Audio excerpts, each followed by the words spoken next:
it is your turn to speak, please press the button on the microphone stand. Once you have done that, wait for the green flashing light to turn red before you begin speaking. The process for unmuting and muting for remote participants remains the same. Health and Social Care Act 2008, Regulated Activities Amendment, Coronavirus, Number 2 Regulations 2020, and one other motion. The time limit is 1 hour. I call Lord Bethell. My Lords, these regulations will provide an agile and robust regulatory environment for COVID-19 test providers. This is essential to ensure everyone has access to simple, effective and high-quality testing services that they can count on. The Health and Social Care Act 2008, Regulated Activities Amendment Coronavirus Number 2 Regulations 2020, will remove all CQC regulatory requirements for COVID-19 test services. Existing exemptions leave inconsistencies. They result in some COVID-19 testing providers being within the scope of CQC regulation, meanwhile other providers are exempt. We want to tidy this up. We will simplify the regulatory system for COVID-19 test providers, making it easier to understand for both suppliers and consumers. The second SI is the Health Protection Coronavirus Testing Requirements and Standards England Regulations 2020. It will impose requirements on private test providers to become accredited by the United Kingdom Accreditation Service and to attain specific stages of a process towards this accreditation within a given timeframe, starting on the 1st of January 2021. Let me say a word on context. Last week, the Medicines and Medical Products Regulatory Agency recommended authorizing Pfizer-BioNTech's COVID-19 vaccine. While we wait for the vaccine deployment, testing and contact tracing remains one of the most effective ways of controlling the virus. During this important period, the more rapidly we can identify people at risk of infection, the quicker we can get life back to normal. In the last 9 months, we have built the largest diagnostic network in British history, which is helping us to tackle the spread of the disease and create the long-term capability to ensure we are prepared to tackle future pandemics. However, we will only defeat the virus if the public and private sectors work together. The private sector has a critical role to play and has shown this time and time again throughout the pandemic. I thank those in the diagnostics, logistics, data and associated industries for their contribution to our pandemic response. In addition, my Lords, it is not right to look at the NHS to provide every test for every circumstance. Private sector testing can support NHS test and trace by offering tests to those who have a reasonable need for testing, but are outside the conventional clinic or epidemiological use cases. It can also help drive innovation. The government are therefore supporting the development of a private testing market. We want to ensure that everyone has access to simple, effective, high quality and affordable testing services that they can count on, whether from the government or a private provider. As the demand for testing continues to grow and the number of providers expands, we need to reassure the public that quality control remains as important as ever. That is why we want to support private providers to ensure that they can enter the market in a timely manner and meet the demand now without compromising the quality of their testing service. There is currently a requirement in England to register with CQC if you are involved in the removal of bodily cells, tissues or fluid samples, or the analysing and reporting of these samples for COVID testing. This requirement is subject to a number of exemptions, depending on the type of COVID-19 test sampling and analysis, and on the entity undertaking the sample collection, resulting in inconsistent requirements for test providers, which have been a source of confusion. Test providers have emphasised the complexity surrounding entering the COVID-19 testing market, and we've listened to them.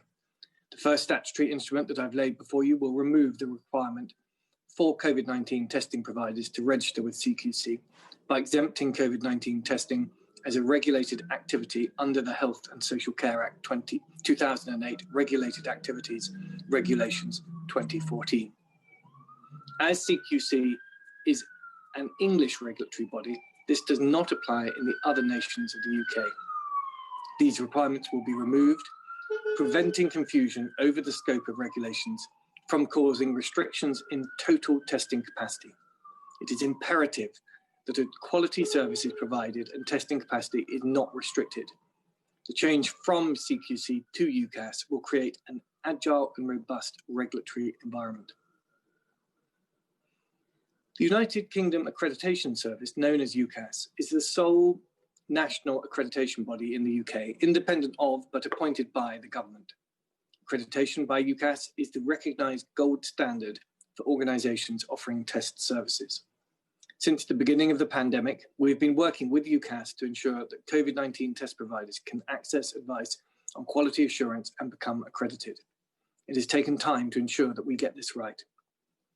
Recognising this and the urgent need for high quality testing, private testing, on 27th of November, my department and UCAS launched an adapted 3-stage UCAS accreditation process for private test providers to ensure that new and innovative providers can be accredited faster without compromising on rigorous safety standards. The second instrument that I've laid before you will require all providers offering test services on the English market to complete stage 1 of the UCAS accreditation scheme and attain UCAS applicant status from the 31st of December. After the 31st of December, new entrants to the market will be required to achieve UCAS applicant status before offering test services on the English market. The instrument also requires providers to achieve stage 2 UCAS appraisal and stage 3 UCAS accreditation statuses.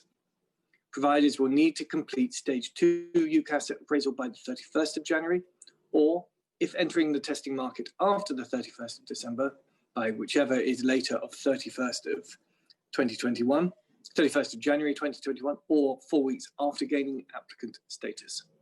Providers will then need to complete stage 3 UCAS accreditation by the 30th of June 2021, or if entering the testing market after the 31st of December, by whichever is later of the 30th of June 2021, or 4 months after gaining appraisal status. Providers will be prevented from offering test services if they fail to meet these requirements. We've engaged closely with providers to ensure that these timelines are achievable. Stage 1 UCAS applicant status requires applicants to self-declare that they meet 10 minimum standards set by clinicians. Having gained applicant status, stage 2 UCAS appraisal requires test providers to demonstrate that they are progressing towards accreditation. The last stage, stage 3 accreditation status, requires applicants to achieve full accreditation. As a result of the legislation that I have laid before you, test providers that provide tests commercially will be required to undergo this staged accreditation process.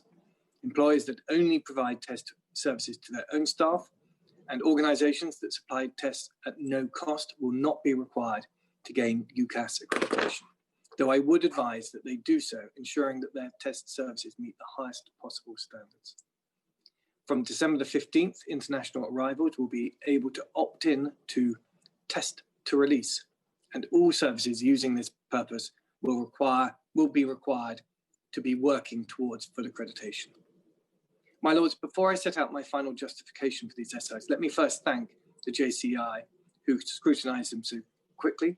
I want to explain how these tests for the presence of antibodies are covered by these regulations. Current forms of tests for antibodies are not covered by existing CQC legislation and will not be covered by UCAS legislation. As such, these regulations do not leave any regulatory gap for testing for antibodies that did not already exist. However, test providers for the presence of antibodies to COVID-19 can choose to apply for accreditation if they wish to do so. Fundamentally, the new UCAS scheme will simplify the process around looking for a commercial test. Consumers will be able to identify providers capable of delivering a quality end-to-end test service, giving individuals and businesses the assurance they need. We would strongly advise that consumers and organisations only procure test services from the gold standard providers who are on their journey to UCAS accreditation, and they will be very clearly listed www.testing.gov.uk. My Lords, the legislation that I've introduced will simplify the testing landscape for test providers and regulate the market consistently, protecting consumers and helping test providers. I'm enormously supportive of employers who have already chosen to do so. I am enormously supportive of employers who have already chosen to begin testing their staff, but it must be done properly, using the right tests and for the right purposes. These regulations will help employers and individuals to identify the right test services for their purpose and help test providers to enter the market. My Lords, I'd like to just say as a final word, I apologise for not being with you in Grand Committee this afternoon. I have been asked to isolate because a member of my household has tested positive, but I'm extremely grateful for your forbearance in this matter. My Lords, I beg to move. The question is that the Grand Committee do consider this instrument. And I call the next speaker, Lord Hunt of King's Heath. My Lords, I have every sympathy with the Minister in isolation and thank him for his introductory remarks to these two SIs.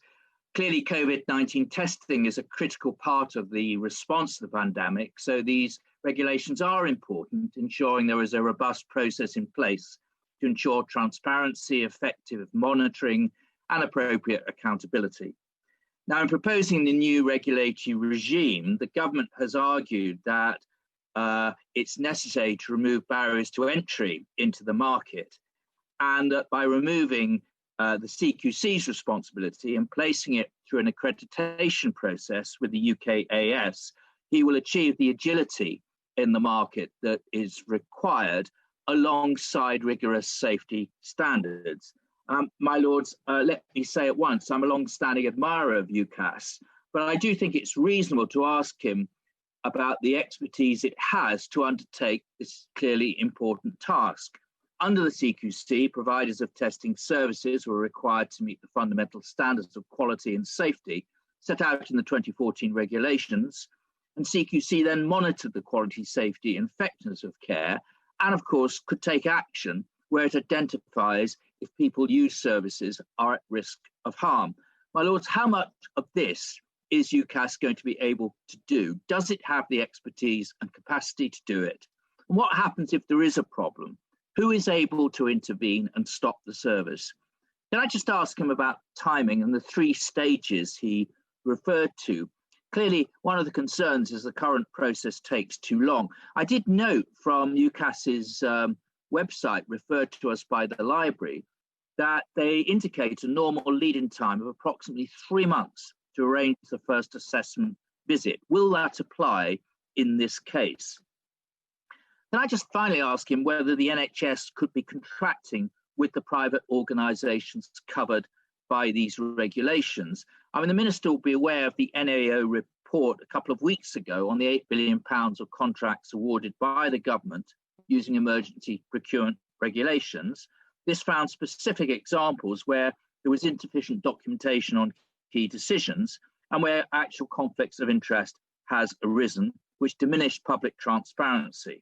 Now, my Lords, what I'd be grateful for, if it is the case that the public sector could procure these private services, can we be assured that the contractual process will be a rigorous one? Thank you.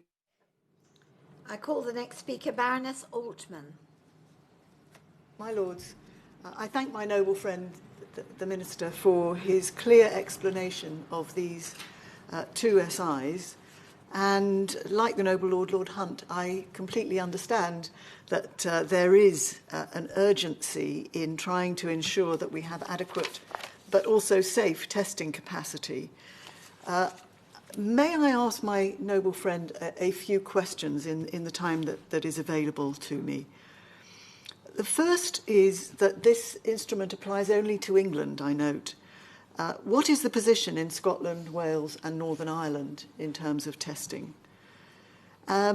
Secondly, I note that the explanatory memorandum says that it could take up to 10 weeks to register with the CQC if large numbers try to register at the same time. Could I ask my noble friend what time frame it is taking at the moment, and whether and by how much the new system might speed things up. The UK Accreditation Service end-to-end testing regime for COVID-19 will require extra resourcing, staffing and capacity, I assume, and I wonder what budget has been set aside for that. And indeed, we are told that the cost will be lower for UKAS. Do we have an idea of how much might be saved by this alternative system? And I believe guidance is going to be issued for prospective providers. Could my noble friend give us an idea of when that guidance might be coming through? In terms of the new system, I have to confess, my lords, that I do have some concerns about the potential quality control that there will be in this new system. Coming from the pensions world and having seen so many scams, I do fear that we may be opening ourselves up for an opportunity for fraudsters to make a lot of money on these testing regimes, because I note that much of it is a self-assessed system, which doesn't fill me with enormous confidence that they will have the necessary medical director, clinical scientist or systems. And how will this be both monitored and enforced? Finally, my lords, the 2014 regulations do have a statutory review clause, but these do not. And I'm just wondering why that might be and whether it might be wise, given that this is such a potential large issue, it might be wise to do so. I call the next speaker Baroness Bennett of Manor Castle. My lords, it's a pleasure to associate myself with the comments just made by the noble lady Baroness Altman about the risks of deregulation and self-regulation. We've also seen a great deal of very concerning tragic events flowing on from that in the building industry. But my first question, of which I've given prior notice, addresses what follows on from testing, i.e. self-isolation, as the noble Lord the Minister is himself demonstrating today, and I do wish him and his family all of the best. Now, of course, that's very difficult to do for many people for financial reasons or care responsibilities or other. And in recognition of that fact, the government has brought in a £500 payment for people ordered to self-isolate, with the money being paid through local authorities. Yet I credit the Martin Lewis Money Saving Expert website for what I understand is its original research published yesterday. In doing spot checks and identifying there appear to be at least 5 local authorities where the allocation of money has run out, and it is reported, therefore, people are being told they cannot get a payment. Can the Minister confirm that this is in fact the case? And if so, is this an issue that the government plans to fix as a matter of urgency? Now, my second point, I appreciate the fact that the noble Lord the Minister in his introduction took time to explain how he saw the idea of a market operating in a COVID-19 testing. Now, I have problems with the whole idea of a market in healthcare, but nonetheless, at least it was outlined very clearly. And in that outline, the Minister said everyone should have access to affordable tests. Now, given the fact that we have an explosion in the use of food banks, which started before COVID-19 but certainly increased, people are unable to even afford to buy food. It's very clear that lots of people, no price of a COVID test that they might have very good reason to want will be available. So will the noble Lord, the Minister, the government consider perhaps approaching the suppliers, these tests, and seeing if they could perhaps supply some to each food bank in the land so that they would be genuinely available to everyone who might have good cause to need them? Secondly, on the issue of markets, the purpose of trading in a market is generally to make a profit on the good or service provided. Given the clear high demand and need for these COVID tests, how is the government ensuring that windfall profits are not made? And indeed, I would ask the noble Lord the Minister directly what percentage profit he would consider reasonable to make on a COVID test. And finally, how is the government ensuring, given that this statutory instrument is essentially a deregulatory one, that the use and promotion of lateral flow testing, which is reported in the real world to have up to a 50% false negative rate, is being used appropriately. Clearly, it can be useful at the population level to identify asymptomatic infections. But would the Noble Lord the Minister agree with me that it would be deeply dangerous if used to give people an all clear to mix and mingle with or without precautions? Thank you, my Lords. Lord Randall has withdrawn, so I call Lord Bourne of Aberystwyth. My Lords, it's a great pleasure to follow the noble lady, Baroness Bennett, always incisive. My Lords, could I thank my noble friend, the Minister, for setting out the measures so clearly and wish him and his family all the best in the difficult situation he finds himself in. His workload is massive and that added pressure is extraordinary. My Lords, there clearly is a need for testing for COVID-19, as my noble friend has set out, and that will continue, notwithstanding the very good news about the vaccinations for some time. I support these measures. I think it's important that there's an appropriate regime for accrediting those who are carrying out testing on a commercial basis, and I recognise that the existing Care Quality Commission system had gaps in it. The regime applicable under the Care Quality Commission meant that some test providers were within the ambit of the Commission and some were not, and it was difficult to navigate. The new system seems to me more streamlined, more straightforward, and provided via a body we know is effective, the UK Accreditation Service. And reducing the barriers but ensuring testing of high quality is something I think we should all welcome. Notwithstanding that, I do have some questions, and they tie in with perhaps questions that have already been asked. The first one, and the noble Lord Hunt raised issues here as well, is whether UCAS have the resources and the expertise, whether they have the capacity to handle this. I would seek some reassurance from the Minister in that regard. My second point relates to liability. There is, as referred to in the explanatory memorandum, to be liability for failing to comply with the obligations in the instrument. Now, I understand that. I'm not sure whether that would apply to companies or whether this applies just to individuals. If it does apply to companies, would it also apply to company directors?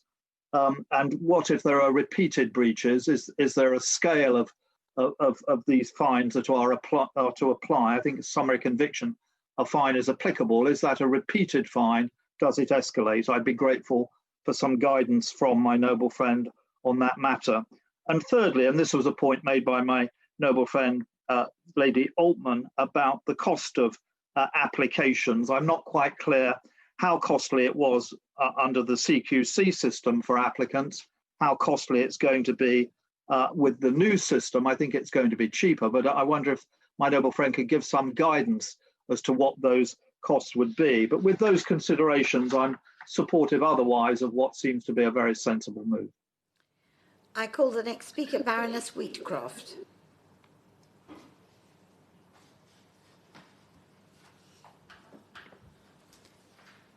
Baroness Wheatcroft, do we have you? I think you're maybe muted. Noble Lord Bourne, and who always makes very perceptive comments and has piercing questions to ask. And I thank the noble Lord the Minister for introducing these statutory instruments. I also echo the feeling that he works very hard and has now an extra burden, and I hope his family will recover soon. I understand why there's need for private sector testing. The NHS simply cannot cope. But I do have concerns about the risks of these instruments to enable widespread private sector testing. Too often during the course of this pandemic, we've seen the private sector as the first port of call, with massive contracts going to people such as Serco and Deloitte. Deloitte, it should be remembered, was running the testing centre at Chessington World of Adventures. It was perhaps in a spirit of adventure that it approached the task, but it came in for criticism after losing the test results of NHS staff. I share concerns that the private sector will see this as a money-making opportunity and cut corners. As did the noble Lord Hunt. I wonder whether ACAS does have the scope to cope with policing the new burdens being placed upon it. And I echo the fears of the noble lady, the Baroness Altman, that there will be scope for fraudsters to enter this market. There was some consultation before these proposals were made, and we're told that the feedback was largely in favour. I wonder if the noble Lord the Minister could tell us the concerns of those who are not in favour and how they're being addressed. I think, for instance, that the BMA does have grave concerns about this. And while we're told that the list of gold standard providers will be available on the government website, I wonder how the government proposes to make all those who want tests aware of this. And certainly on my very brief attempt to try and find the information on the website, I failed.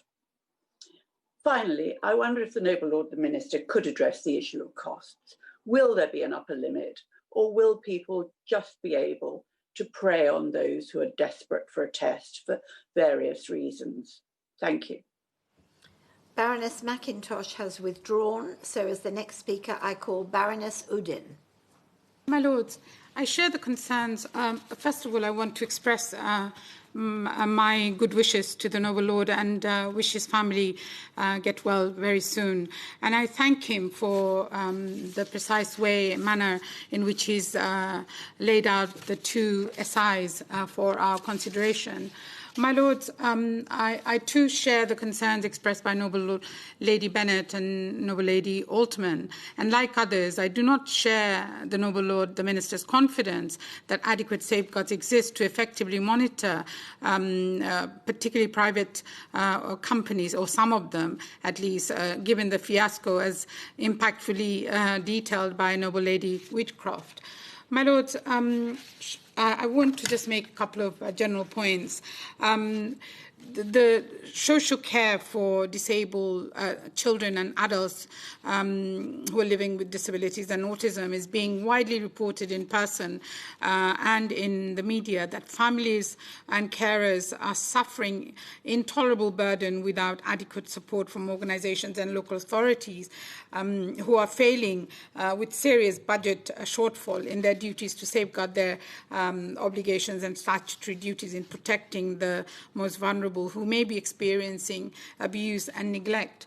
My Lords, Noble Lord will be equally concerned to learn that organizations like Barnardo's and NSPCs include Me Too, who provides specific services for ethnic minority children, are overwhelmed with demands for services as many families are depleted in their resilience in coping and navigating through the new maze of inconsistent and inadequate access to their rightful services.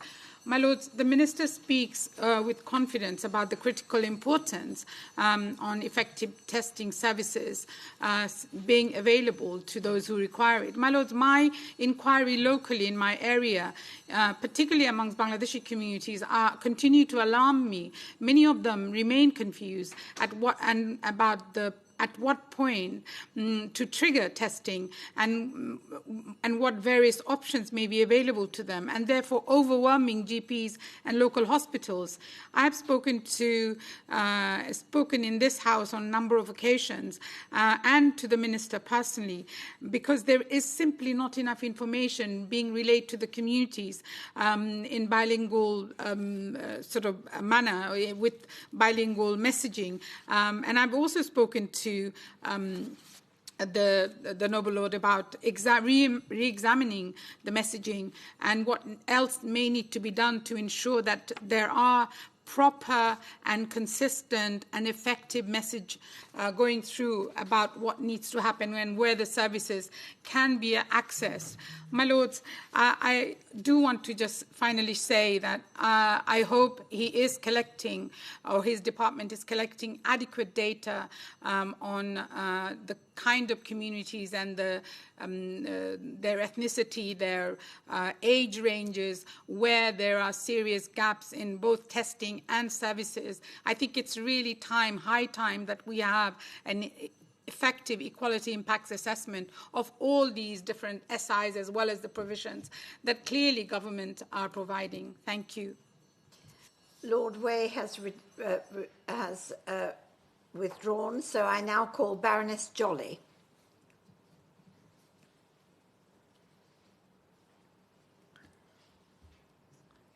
Is Baroness Jolly with us?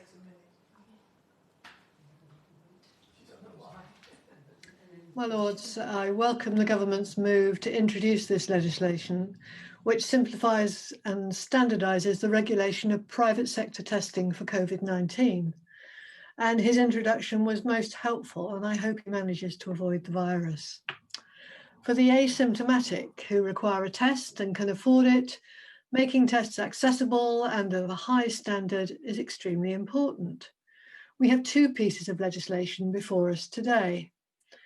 Firstly, the health protection one, and this instrument is to ensure that all private providers offering COVID-19 testing services on a commercial basis in England provide services that are of a sufficiently high standard. And it's designed to simplify the complex regulatory environment for COVID-19 testing. Under the proposal, the UK Accreditation Service, ACAS, would provide a national accreditation service on wider aspects of testing, including the processing, analysing and reporting of tests. And the SI imposes an obligation on providers to make an application to a three-stage scheme to ensure consistency of standards, to offer assurance to the public about the quality of private tests through UCAS, and finally, ensuring that the testing organisation would get accreditation from UCAS.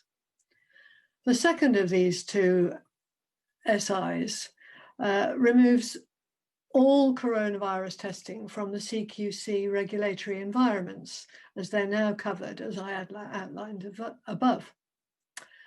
But let us be clear, when anyone has COVID-19 symptoms or has been asked to take a test by the local council, there are no problems. Go to the testing station or apply for a testing kit, there will be no cost. The free testing service is not for proof of freedom from COVID for travel or other purposes, such as being sure you are safe to mix with friends and family at Christmas. These tests have to be purchased privately. And I wonder, what is their margin? According to Which last week, the going rate for a private test from a high street pharmacy is about £120. If a negative test is a prerequisite for a flight or something you feel you should do to make a family Christmas safe, the private sector is your only option. But of course, for many, that is not financially possible, and so risks may be taken. And certainly when our children were small, there was no way we could have afforded the equivalent of nearly £500. Likewise, if you'd hoped to get away over the Christmas holidays for some sun. And I note that the CMO has said that they're anticipating a surge in cases after Christmas. Testing might be nice to have, but masks will be essential. My Lords, it looks as if one of the beneficiaries of these SIs could be pharmacies. I have 2 points that I'd like clarification on from the Minister. The Health Secretary has noted that 25% of individuals taking NHS tests were not eligible. This legislation seeks to enable private testing to complement government testing and reduce pressure on test and trace. Could the Minister perhaps provide some more detail on this? And specifically, how does increasing the accessibility of private sector testing allow the government to shift to a wider testing strategy and, crucially, the testing of asymptomatic individuals? Someone who cannot afford a private test from a high street pharmacy and cannot access NHS testing will be left in isolation, often without appropriate financial support.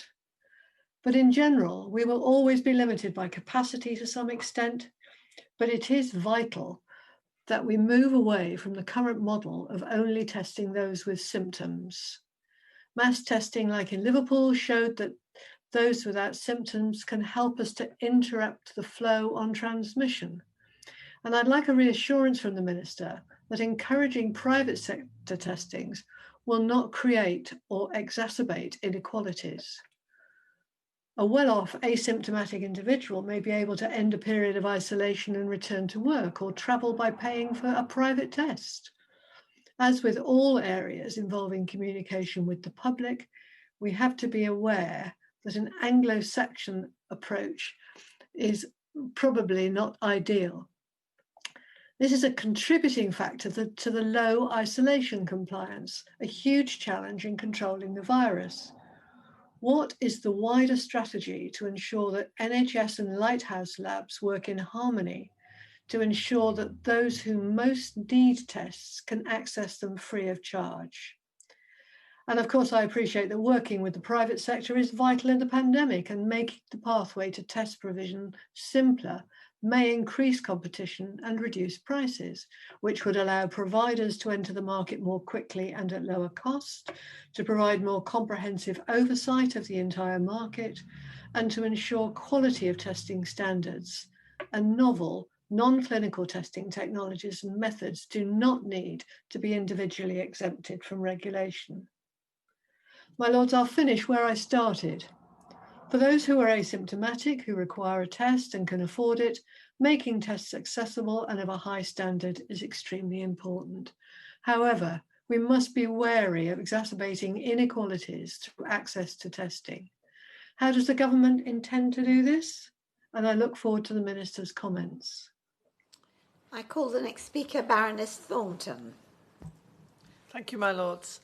I think it's quite clear that the smaller and first of these statutory instruments is a tidying up regulation, and thank the Noble Lord the Minister for introducing it. The other regulation is, as the Minister put it, about developing a private market for testing. And I think the questions that have been addressed to the Minister in this short debate will have told him that there are some concerns about how that works. And I think the first question I'd like to ask is why the CQC is not the obvious body to do this. I mean, what has led to it being UCAS when the time it seems to take to be accredited does not seem that different? So I would ask that question, and that leads to the next questions, which have been mentioned by my noble friend Lord Hunt, which is what additional resources and staffing have UCAS been given to carry out this new responsibility? Because I looked at their website and looked at, I mean, they are obviously a very, very creditable and important body. I'm not undermining them at all, but I am questioning taking on this new responsibility, which involves certainly some more expertise, some more funding, and also, because it's a public health issue that we're talking about here, which is COVID, the spread of COVID, what are their responsibilities when when one of the organisations and businesses that they have licensed, what happens when somebody gets a negative result? What happens when someone is infected with COVID? So I'd like to know, what's the responsibility that's being placed on them to place on the private sector deliverers of this service when they test someone who tests positive for COVID? Because it seems to me that's absolutely vital that they are placed in the system, which is the test and trace system. Well, could the Noble Lord the Minister please explain to the committee what's the trace bit of this? I think the Noble Lady Baroness Wheatcroft and the Noble Lady Baroness Altman raised the issue of potential of fraud and testing scams. So how are the government going to make the public aware of the need for test providers to be properly accredited? That's the first thing. But also, how are they going to ensure with the monitoring and regulation whether or not the certificates that they are issued could be falsified or sold on? I think, and what are their powers to intervene? if they suspect or it is reported that that is the case, because I think it's absolutely inevitable that some investigative journalists or programme will indeed try to do this, will test this system. They will test it. And if it's found wanting, then that is very serious undermining of what should be a safe private testing issue. There are a number of commercial providers offering COVID-19 fit-to-fly tests in the UK, and as other noble lords have mentioned, which found the costs vary considerably between London's Gatwick Airport drive-through test, which offers the cheapest test from £60, to £214 at a clinic in London. But of course, for a family of 4 going on holiday, that is actually a significant amount of money. So is there an intention to cap the price of these tests? I mean, to make sure that individuals and families are not priced out.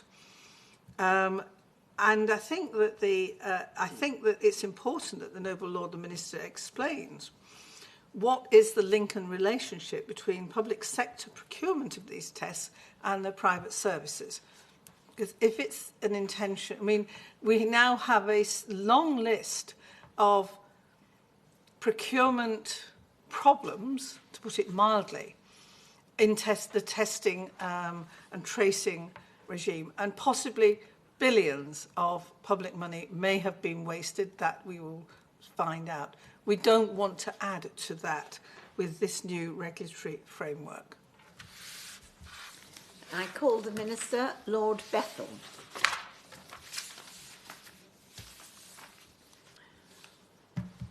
I'd like to thank Noble Lords enormously for an incredibly thoughtful discussion, and I will seek to answer as many as I can of the very piercing and thoughtful questions there were. So many that if I miss any, I will be very pleased to write to Noble Lords to clear up any loose ends.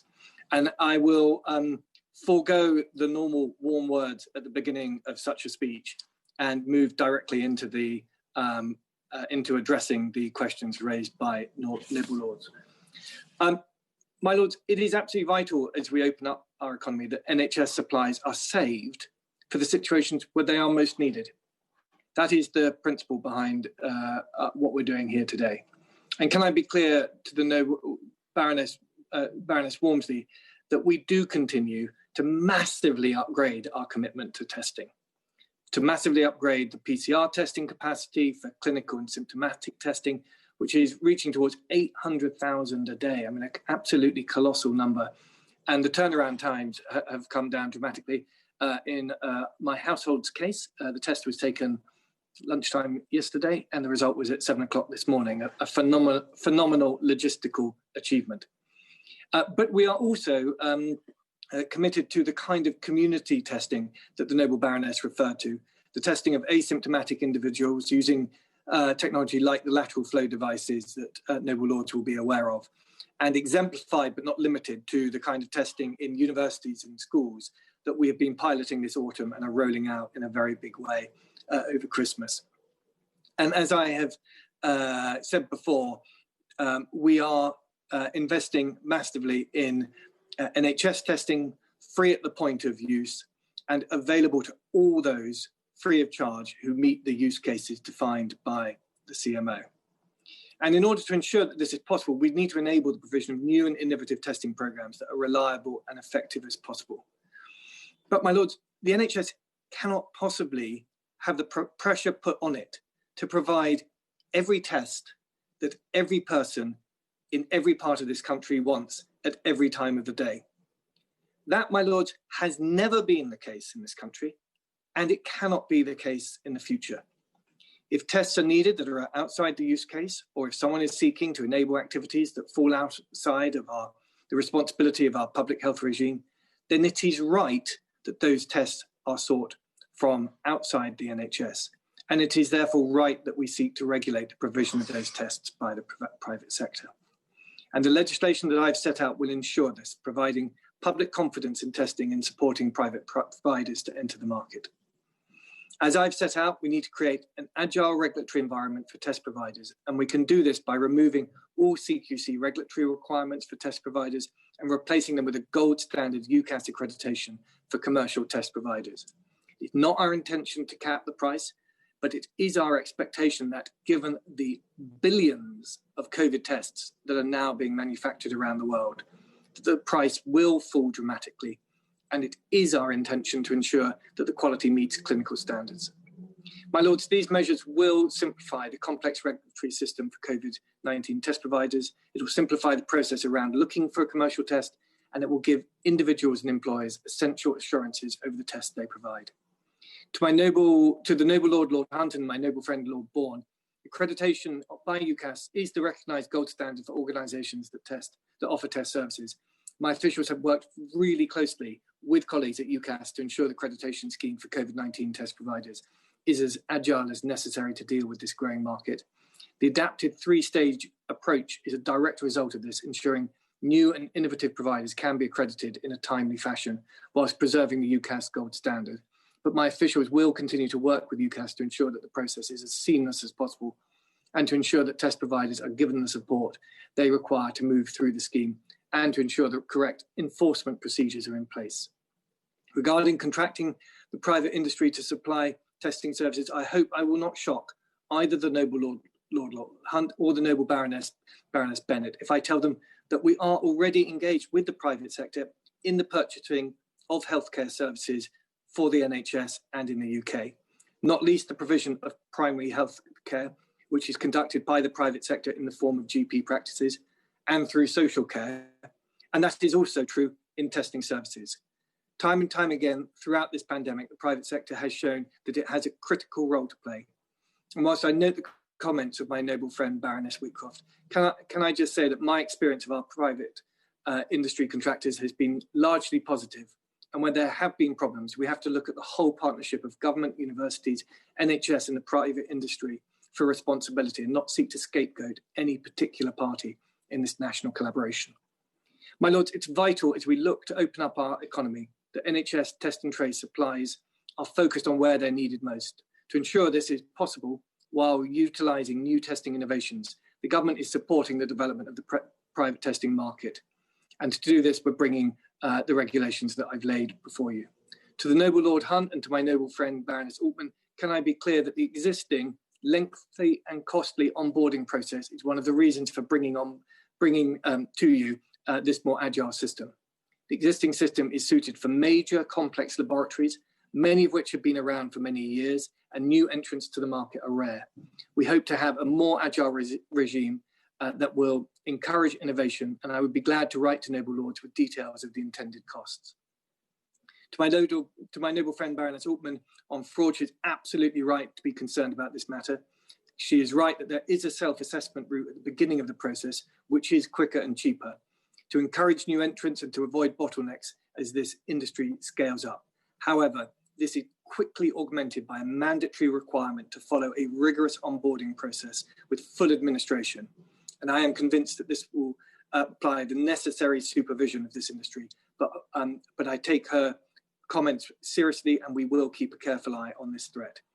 And can I be clear to my noble friend, Lord Bourne, that test providers will be prevented from offering services if they do not have the right authorisations. If they break the rules, there are substantial, I think unlimited fines set by magistrates and applied to the company to ensure enforcement. My Lords, the legislation that I've introduced will simplify the regulatory landscape for test providers and regulate the market consistently. I want to offer my thanks to COVID-19 test providers for their pivotal work at this time.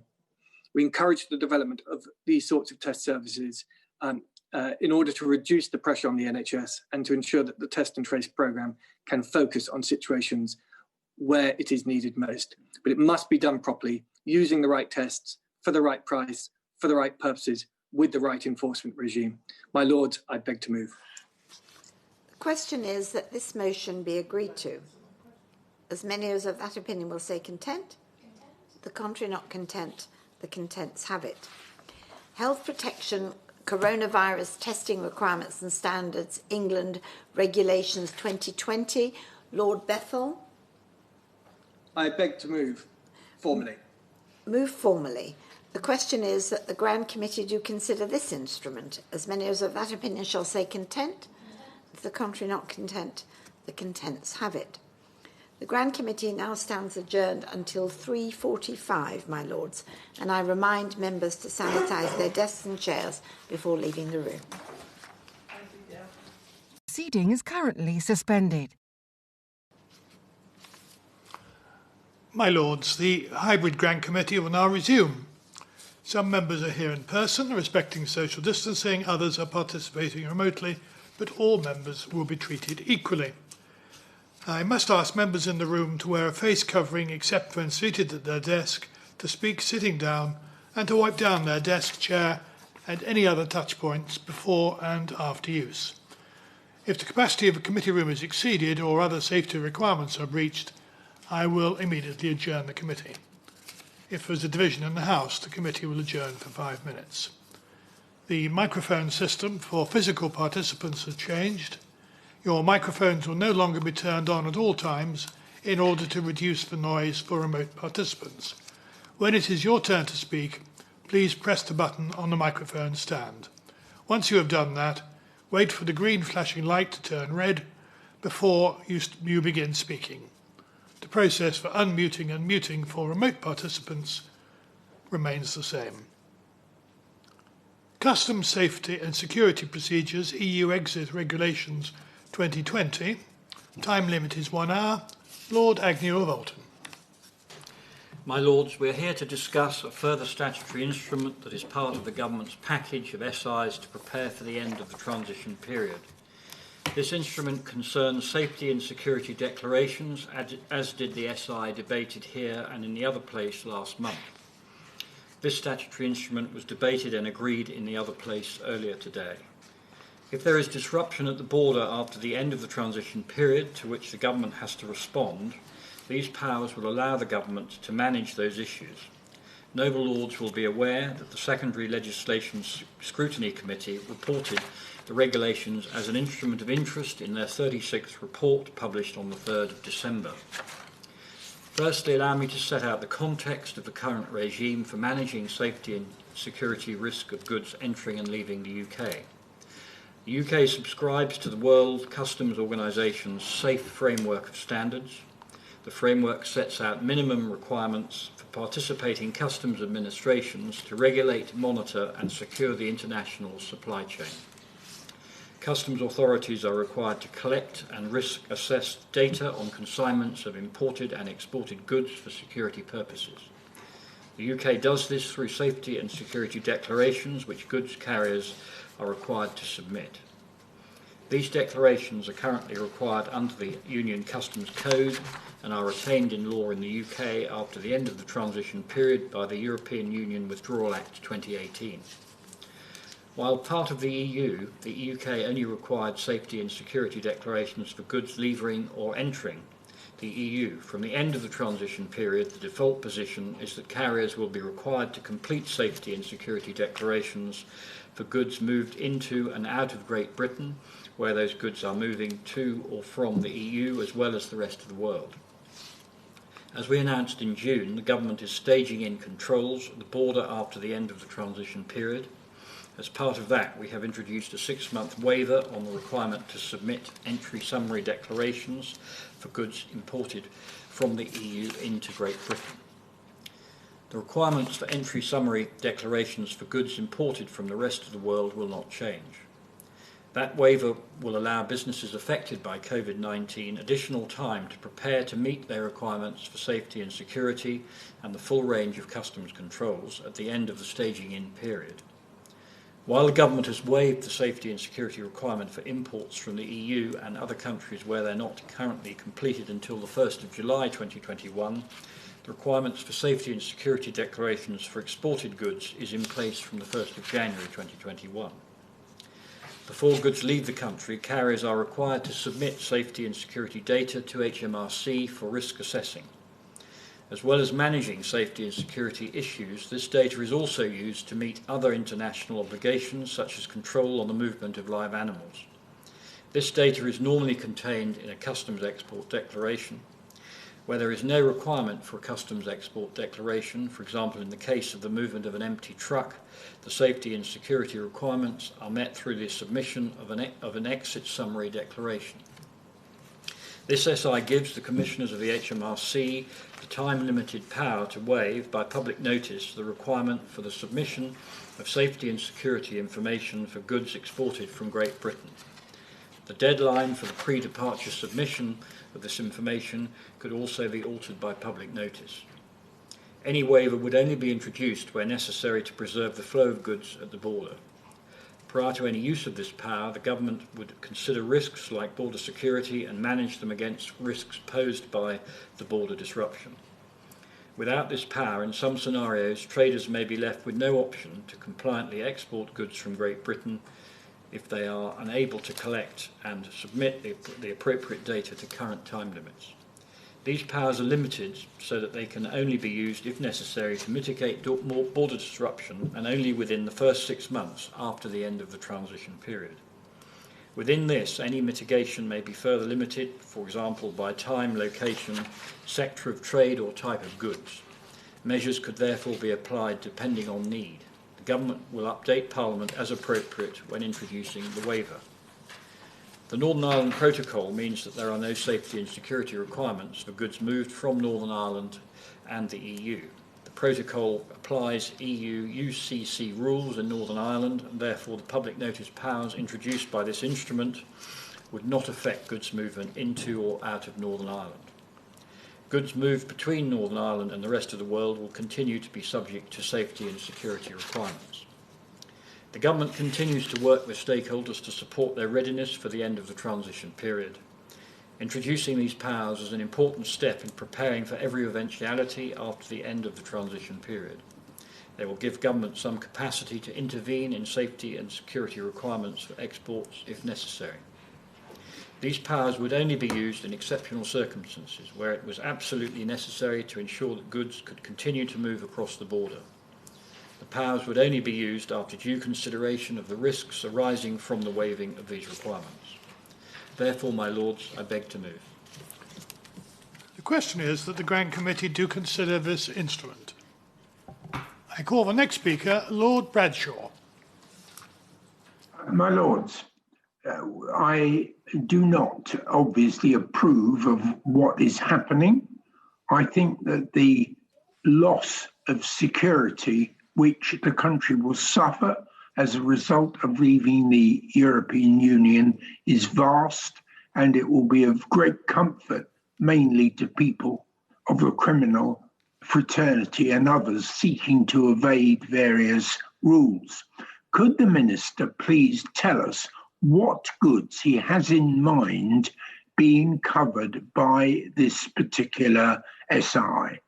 Could he give some practical examples of the sort of things, if they are the sort of things which are a threat to the security or are dangerous goods, then I think it is very serious that these are going to be dealt with in this way, where in fact Parliament has virtually no say over what is happening. And I think the fact the government has not prepared for us leaving the European Union in a proper way is their fault. And whatever they're doing to almost cut and paste a solution to the failures of their policy has certainly not got my support unless the Minister can be very explicit about what is involved in this and whether it really is absolutely essential that this sort of power is given. Thank you. Call Lord Moynihan. My Lords, the central requirement for government in the context of customs safety and security procedures is, as the Minister has said, the importance of establishing continuity of the procedures so that the economy can continue to operate effectively in the context of the end of the transition period. This is more important than ever today. As reported earlier by the BBC, a global shipping crisis is impacting the UK severely. Understandably, many businesses are stockpiling in advance of a possible no deal. Port backlogs are driving up shipping rates, and UK ports are reported to be close to broken. A surge in demand and a backlog of empty shipping containers are causing bottlenecks. The impact of the 3 Cs, Christmas, coronavirus and customs, where businesses are still lacking in confidence about what will happen in the case of a no-deal Brexit, is growing. And accordingly, I hope my noble friend the Minister will take this opportunity to provide the government's view as to how this crisis can be resolved, any action the Department of Transport intends to take to remedy the situation, and what proportion, if any, of the substantial port costs will be passed on to the consumers. The case of Honda is an important one, and is it the government's intention to intervene given the suspension of production at its Swindon plant?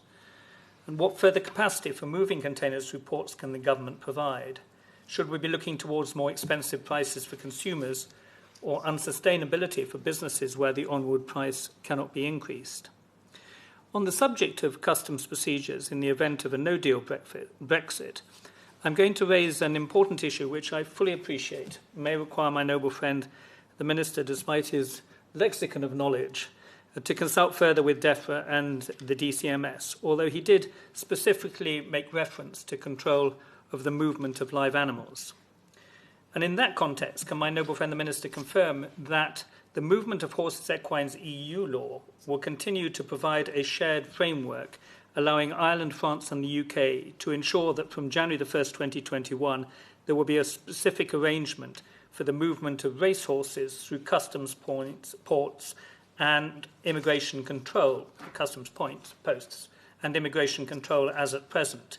In other words, to ensure that movement of horses equines EU law comes through to be placed on the statute book in the UK. In other words, my lords, will the tripartite agreement, the TPA, be in place? As I understand the situation today, this agreement will lapse in 3 weeks' time, thereby removing the free movement of racehorses between Ireland, UK and France, and massively impair horse racing in this country. This would draw a curtain over Cheltenham and racing in general. Trainers would understandably not submit their highly tuned racehorses to potential lengthy delays at the borders, which would impair the movement of horses and do such significant harm potentially to finely tuned racehorses at the borders that trainers would simply not enter them in races. Any increased certification and controls would have to be electronically managed in advance. And only a successor agreement to the TPA may be agreed in respect of north-south movement of horses if Northern Ireland continues to provide the necessary guarantees on maintaining high health status, and if the UK can continue to guarantee all other controls are carried out, including on horses coming from Great Britain into Northern Ireland, as well as Ireland and France into the UK. In order for movement of equine animals between the UK and the EU countries I've mentioned to continue after the transition period, the UK would need to be listed by the Commission as a third country eligible to export horses to the EU and vice versa. And from January the 1st, when the transition period ends, racehorses entering Great Britain from Ireland or France will, I assume, only be permitted departure and entry clearance under this and related regulations. Specific controls for movements from Great Britain to Ireland, including blood testing and residency requirements, will also apply depending on the sanitary group, the health status category, the Commission assigns to the UK and the purpose and duration of the equine movement. Well, as I asked my noble friend the Minister, is this going to impede the current free movement of racehorses seamlessly across borders as currently permitted by the tripartite agreement? This categorisation has to be clear in 3 weeks' time. Equine animals moving to and through the UK will be subject to UK government customs requirements. Customs controls will also apply to equine movements between Ireland and the United Kingdom. In the circumstances, is my noble friend the Minister confident that all involved should now prepare for the seamless and unimpeded movement of racehorses between Ireland, France and the United Kingdom? Is the industry ready and prepared for racehorses moving from the UK to Ireland and France? And what new documentary checks, identity checks and physical health checks will be required? And will the border be frictionless when it comes to the movement of horses from Northern Ireland to the rest of Great Britain? Are transporters on both sides of the Irish, French and UK borders for horses compliant with the relevant authorisations and certificates, irrespective of the outcome to the current round of negotiations. In other words, can my noble friend the Minister assure me that a new TPA will be in place on January the 1st, 2021, come what may, without any impact on Cheltenham, Ascot, the Derby or the British horse racing calendar next year? I call Baroness Ritchie of Downpatrick. Thank you, Lord Chair. My Lords, I would like to thank the noble Lord the Minister for the explanation of these regulations. I note that these regulations will introduce powers to allow a temporary waiver of the requirement for pre-departure declarations or temporary modification of the time limit for their submission by public notice. And obviously some of this work would involve HMRC.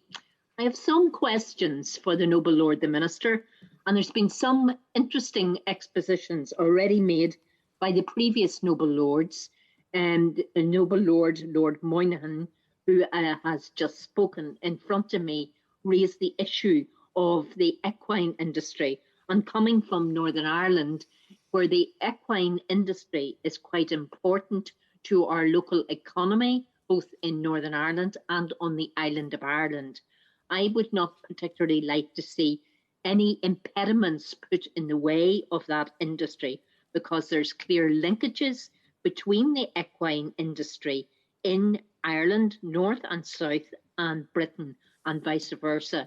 And it is important that the proper procedures are in place from the 1st of January to ensure that free movement. And I also would agree with the noble Lord Bradshaw. There are certain issues here in relation to security, and we have to be, your Lordship's House has to be assured that these regulations will ensure complete diminution of criminal and paramilitary activity in terms of the transport of goods.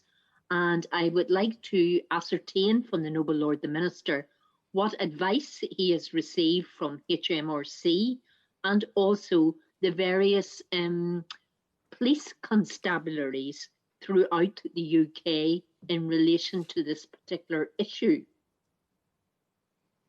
It states in the regulations, my lords, that they'll still apply to the whole of the UK.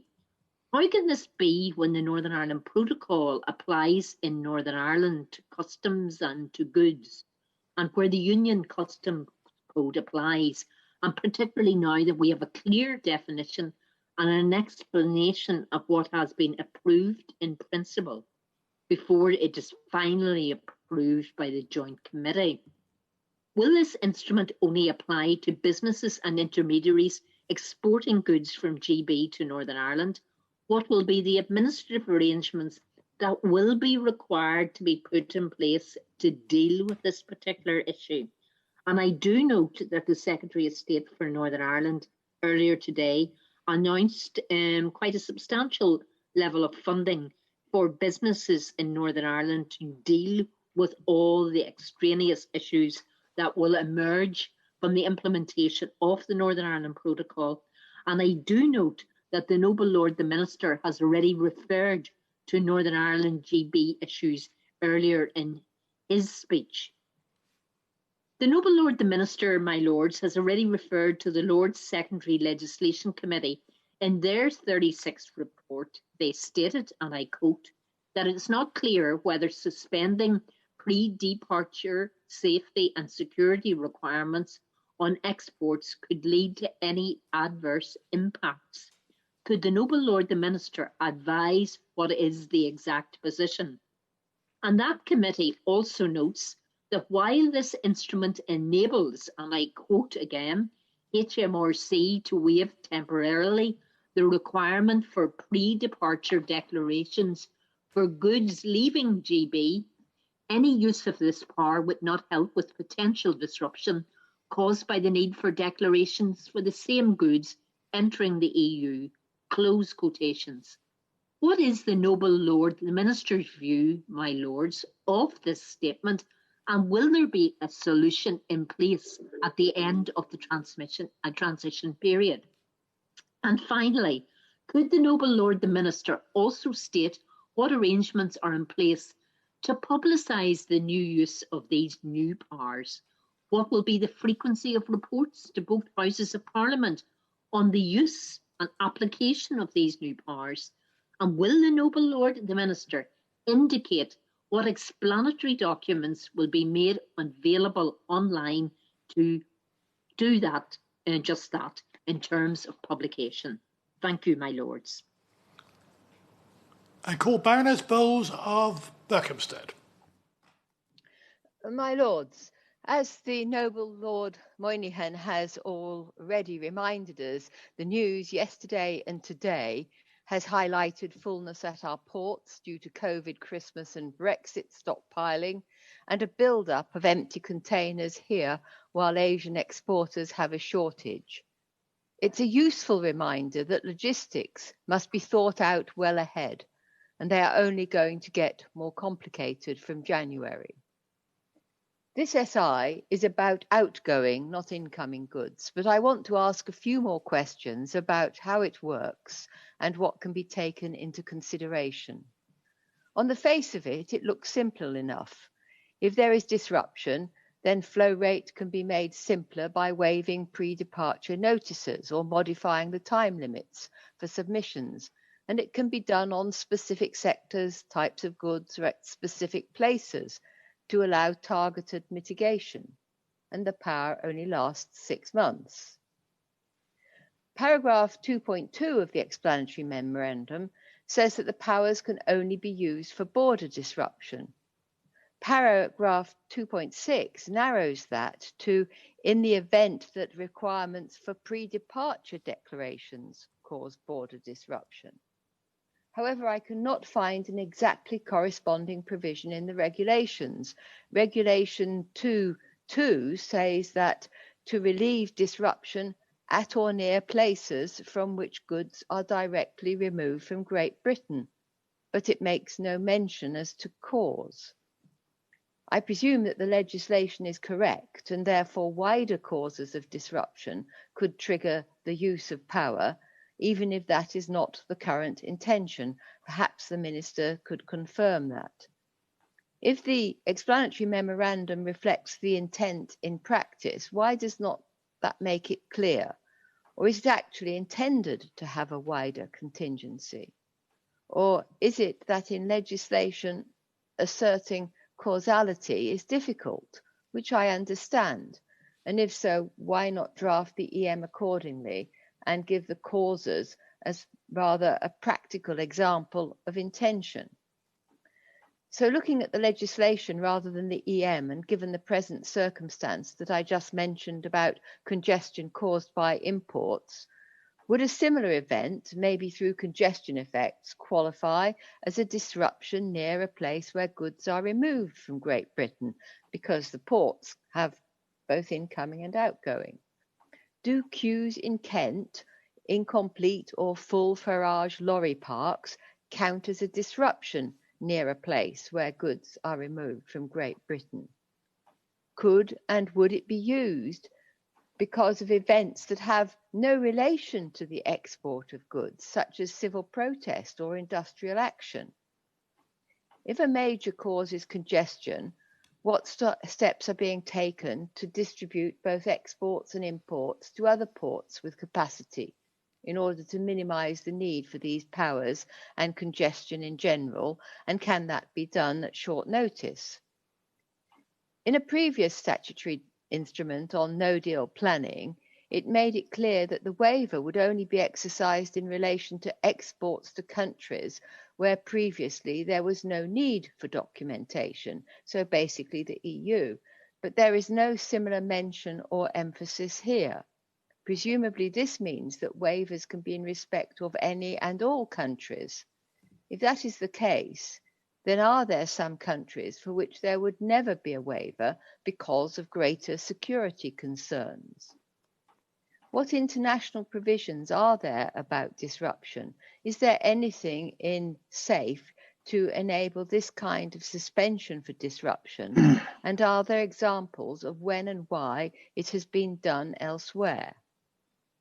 Turning to a more general point, alongside requiring pre-departure declarations, there is a provision for risk assessment time, which is in Article 264 of the EU Regulation 952 of 2013. The SI makes provision for that to be stipulated in connection with notices relating to the time limit for lodging pre-departure declarations. But what is the usual current risk assessment time? Obviously, it doesn't apply at the moment for EU goods, but it applies elsewhere, so there must be some available information. Is there a uniform target time? And what is the relationship between when the pre-departure declaration must be lodged and the risk assessment time? Finally, what is the timescale for changing or bringing out a notice? How quickly would it be disseminated and expected to have an effect? And for what duration would it typically be expected to run?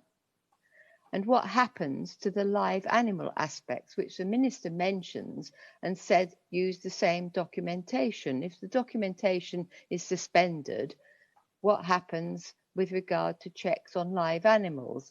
Are they abandoned, or will they run separately? I don't really have any fundamental objection to the SI, but as the Minister will be able to tell from my questions, more surrounding information is really needed to put it in proper context and proper operational context. Brexit is an extraordinary event, but it is of some comfort to know whether international norms cater for extraordinary events, or whether contingency measures that we have to take cause strain to those norms and therefore to other international relationships.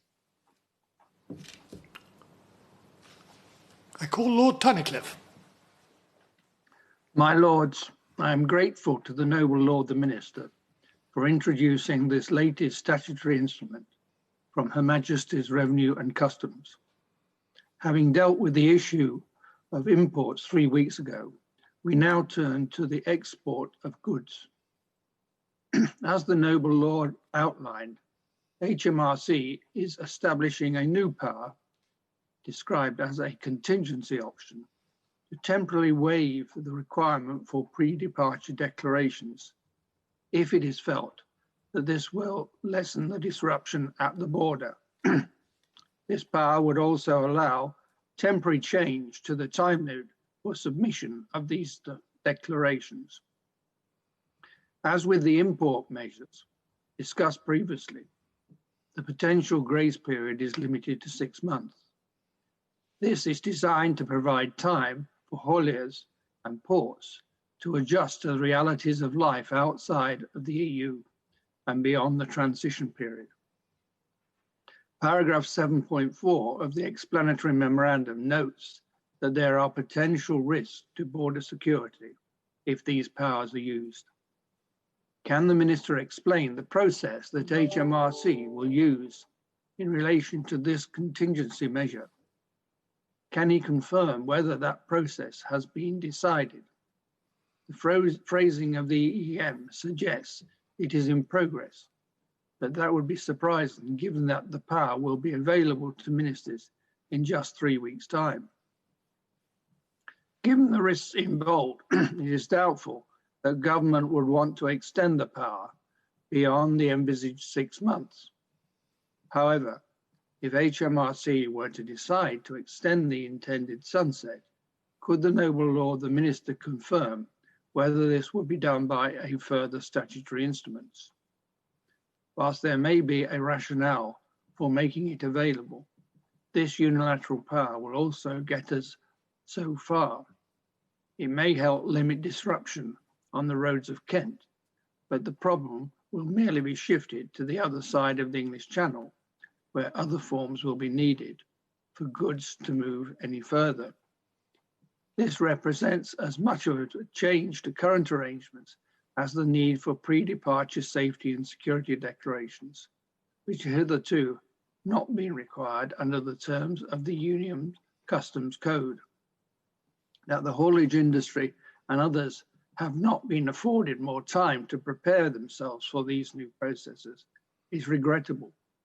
It is worth remembering that such an option was on the table, only to be rejected by Number 10. My Lords, while we do not oppose this instrument, we do remain deeply disappointed and troubled by the government's handling of the ongoing negotiations with the EU. We are now operating to a deadline of Sunday, but given the nature of the briefings last night, it is hard to be optimistic. We must therefore assume, as this SI does, that there will be no trade agreement. Let us not forget that over 3 years ago, the former International Trade Secretary told the nation that the task of negotiating a comprehensive trade deal with the EU would, quote, one of the easiest in human history. Since then, every deadline set by the government for either a withdrawal agreement or a trade deal has been missed.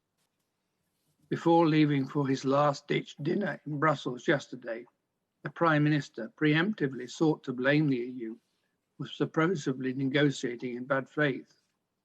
However, while the government may not like its contents, the EU's mandate is consistent with the political declaration signed by the Prime Minister in October last year. The noble Lord the Minister will no doubt be familiar with the reasonable worst-case scenario outlined in a Cabinet Office document earlier this year. A leak of that document has allowed all noble lords to find out just how severe disruption could be in the event of a no trade agreement. On exports, it warns that between 40 and 70% of trucks travelling to the EU might not be ready for new border controls. Flow across the short channel could be reduced to just 68 to 80% of normal levels. And queues on the roads of Kent could reach 7,000 trucks, equating to a 2-day delay. My Lords, this is not what we were promised. At no point has the public been warned of the potential issues with imports if there is no trade deal. The document states that the flow of medicines and medical products could reduce to 60 to 80% of normal levels for a period of 3 months. Food supplies could be threatened, with low-income groups disproportionately impacted by price hikes. There is even a warning that some local areas could experience disruption in fuel supplies. My Lords, the Prime Minister promised that the nation an oven-ready deal, not an outcome that prevents shops from stocking oven-ready meals. To avoid the chaos envisaged by the leaked document and this SI, it is vital he gets his act together and secures a trade deal by Sunday. Thank you. Call on the Minister, Lord Agnew of Oldham, to reply. My Lords, thank you for your contributions. I'm grateful for the chance to respond to the points raised. The Noble Lord Bradshaw asks about the impact on the country's security through the impact of this statutory instrument. Just to reassure the Noble Lord, this SI is for the export of goods, and so in that direct context is not of concern. However, the powers contained within SIs can be limited to apply to certain types of goods. This has been provided for to allow targeted mitigation and to minimise security risks by only providing any waiver where necessary. Movements of prohibited and restricted goods are controlled via information contained in the Customs Export Declaration and other licences, and the powers in this SI only relate to the Safety and Security Declaration requirements. Even if a waiver were put in place that covered all goods, Border Force would continue to have access to additional intelligence to control border risks. It's also worth noting we currently do not collect any safety and security data on exports to the EU, so any waiver here would not result in an increase in risks.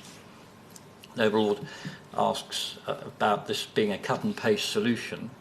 Safety and security declaration data is not gathered or at all currently on all exports to the EU, so a waiver of these movements would retain the status quo. These powers could also be used to waive requirements for exports for the rest of the world if needed, but associated safety and security risks are minimal since these goods are leaving Great Britain. The government only intends to use these powers where absolutely necessary to mitigate border disruption. Any waiver would be limited, for example, by time, location, sector of trade or type of goods, allowing targeted mitigation. Prior to any use of the power, the government would consider the safety and security risks and manage them against risks posed by the border disruption. The Noble Lord Moynihan asks more specifically on the movement of horses. The use of a public notice is the only method that will allow the government to react as swiftly as may be needed to any disruption at the border after the end of the transition period. And without these powers, traders may be left in an unacceptable situation where they are unable to compliantly export goods from Great Britain. In terms of the tripartite agreement the Noble Lord refers to, that is a specific agreement, and as I understand it, discussions are ongoing, but I will write with further information. The Noble Baroness Ritchie asks about the, again, really security and the risks of enabling increased criminality. To reassure the Noble Baroness, the government takes border security extremely seriously, and we would only use these powers where absolutely necessary and within limits to alleviate border disruption. The Home Office has been consulted and would continue to be involved in the event that the powers were used to ensure risks were kept to a minimum. Border Force would also continue to have access to other intelligence. The Noble Baroness asks about the application to the whole of the UK. Just to be specific, this is in UK legislation, but in practice these powers could only be used to apply for goods moving out of Great Britain. In terms of publicising the use of the powers, they would be published as an online notice in the first instance, and Parliament would be updated as appropriate. We would also support the introduction of any measures with other communications to ensure traders were made aware as quickly as possible. The Noble Baroness asks about causes of disruption. A waiver could be for exports to any country or any cause of disruption. This is necessary to be able to manage different scenarios. The powers equally allow for a waiver to apply only to certain exports. In the event of any use of these powers, we would need to weigh up the associated risks and take the appropriate action. The powers are restricted to the first 6 months of next year, since they're specifically intended to tackle border disruption as a result of the new safety and security requirements. In terms of how quickly it would take us to issue the notice, powers allow for a public notice to be published implementing a change in less than 2 days. A notice would last for a maximum of 6 months for the first half of next year. However, the powers also allow for the notice to be put in place for a shorter period of time within that to ensure that we do have the maximum flexibility to manage these risks appropriately. The Noble Lord Tunnicliffe asks how HMRC will use this contingency measure. We have established a process to ensure we are able to assess any need for this contingency and balance risks. The process includes evidence gathering and consultation with other departments, including the Home Office. We've been clear that these powers will only be used where absolutely necessary to avoid border disruption, and the government will update Parliament in the event that we use the powers. Noble Lord asks about any extension to this sunset clause. Just to reassure the Noble Lord that the powers can only be used within the first 6 months of next year and only to mitigate disruption. The government has no plans to extend this contingency beyond 6 months of next year, as we do not anticipate that there will be any risk of disruption as a result of the safety and security requirements on exports after that period. The government could consider extending these powers further, but this would require a further statutory instrument, which would be subject, as this one has been, to the appropriate parliamentary scrutiny. I hear and understand the Noble Lord's concerns about the cliff edge nature of the negotiations. I would like to offer a little more optimism, and that behind the scenes a great deal of agreement has been made. There are, yes, some outstanding issues, but I remain confident that we will secure a deal with the EU in the next few days. The government is introducing this SAR as a step towards being as prepared as we can for all possible scenarios at the end of the transition period. We've been clear that these powers will only be used with due consideration of the risks and only as is necessary to ease potential disruption at the border within the first 6 months of next year. Therefore, I commend these regulations to the House. The question is, this motion be agreed to? Many as are of that opinion shall say content. Content. Contrary not content, the contents have it. That completes the business before the Grant Committee this afternoon. I remind members to sanitise their desks and chairs before leaving a room. The committee is adjourned, and I wish you all a nice weekend.